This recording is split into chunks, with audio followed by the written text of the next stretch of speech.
నారా లోకేష్ వల్లనే కూటమి అధికారంలోకి వచ్చిందన్నారు పిఠాపురం మాజీ ఎమ్మెల్యే వర్మ. టీడీపీకి లోకేష్ నాయకత్వం అవసరం అన్నారు ఆయన. పార్టీ సారథిగా లోకేష్ ను చంద్రబాబు నిర్ణయించాలని వర్మ కోరారు.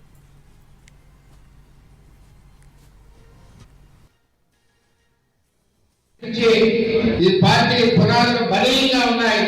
ఈ పునాదులు పగలగొట్టి దమ్ము ఎవరికి లేదని మన కార్యకర్తల యోగాల పాదయాత్రలో నిరూపించడం జరిగింది.